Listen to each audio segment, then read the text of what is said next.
నియోజకవర్గంలో గత 6 ఏళ్లుగా తెలుగుదేశం పార్టీకి ఇన్ఛార్జి లేరు. దాంతో గత ఎన్నికల్లో ఆ స్థానాన్ని కూటమి పొత్తులో భాగంగా జనసేనకు కేటాయించారు చంద్రబాబు. తాజాగా మళ్లీ టీడీపీ నియోజకవర్గ ఇన్ఛార్జిను ప్రకటించారు.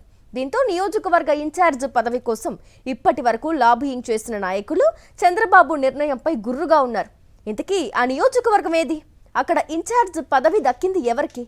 చంద్రబాబుపై అసంతృప్తితో రగులుతున్న ఆ నేతలెవరు? అందుకు కారణాలేంటి? Watch it. కాకినాడ రూరల్ నియోజకవర్గ టీడీపీ ఇన్ఛార్జిగా మాజీ ఎమ్మెల్యే పిల్లి అనంతలక్ష్మి పేరును ఇటీవల టీడీపీ అధిష్టానం ప్రకటించింది. గత 6 ఏళ్లు కాకినాడ రూరల్ నియోజకవర్గానికి పార్టీ ఇన్ఛార్జి లేరు. దీంతో ఆ పదవి కోసం గత కొంతకాలంగా కాకినాడ రూరల్ టీడీపీలో 3 గ్రూపులు పోటీ పడ్డాయి.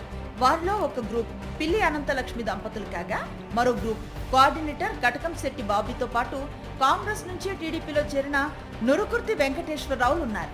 ఆ మధ్య కాలంలో నురుకుర్తి వెంకటేశ్వరరావును కాకినాడ రూరల్ ఇన్ఛార్జిగా ప్రకటించి వెంటనే ఆ నిర్ణయాన్ని వెనక్కి తీసుకుంది టీడీపీ అధిష్టానం.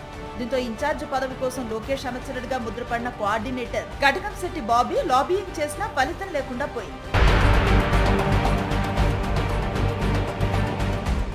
ఇక అసలు విషయానికి వస్తే పిల్లి అనంతలక్ష్మికి ఇన్ఛార్జ్ పదవి ఇవ్వటంపై మిగిలిన 2 గ్రూపులు చంద్రబాబుపై గుర్రుగా ఉన్నాయి. ఎందుకంటే చంద్రబాబు లోకేష్లను తిట్టిన వారికి, వారి ఫ్లెక్సీలు తగలబెట్టిన వారికే పదవులు కట్టబెడుతున్నారని చెవులు కోరుకుంటున్నారు. వాస్తవంగా 2021లో తమ పదవులకు రాజీనామా చేసి టీడీపీలో సైలెంట్ అయ్యారు పిల్లి దంపతులు. ఆ తర్వాత 2024 ఎన్నికల సమయంలో పిల్లి అనంతలక్ష్మి భర్త సత్యనారాయణకు కోఆర్డినేటర్ పదవి ఇచ్చారు. ఇదిలా ఉంటే ఆ ఎన్నికల్లో కాకినాడ రూరల్ నుంచి సీటు ఆశించి భంగపడ్డారు పిల్లి దంపతులు. కూటమి ఎత్తుల్లో భాగంగా జనసేనకు సీటు కేటాయించడంతో పంతం నానాజీ ఎమ్మెల్యేగా పోటీ చేశారు. దీంతో పిల్లి దంపతుల శిబిరం భగ్గుమంది.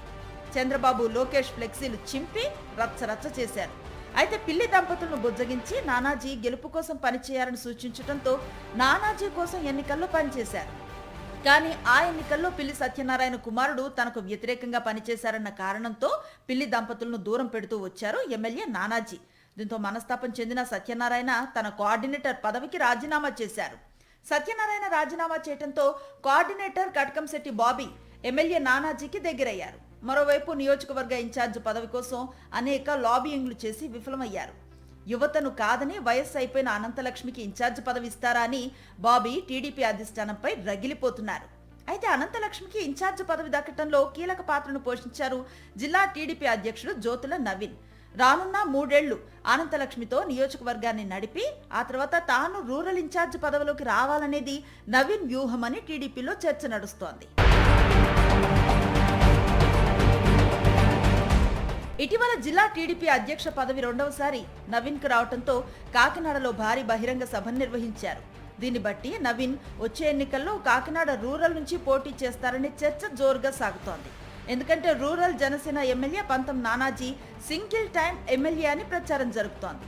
ఒకవేళ అదే నిజమైతే నవీన్ కాకినాడ రూరల్ నుంచి టీడీపీ తరపున పోటీ చేస్తారని పార్టీలో గుసగుసలు నడుస్తున్నాయి.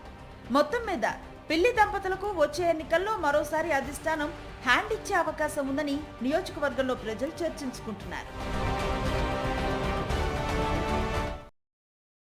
మరిన్ని అప్డేట్స్ కోసం ఛానల్ ను సబ్స్క్రైబ్ చేయండి. నోటిఫికేషన్స్ కోసం బెల్ ఐకాన్ పై క్లిక్ చేయండి.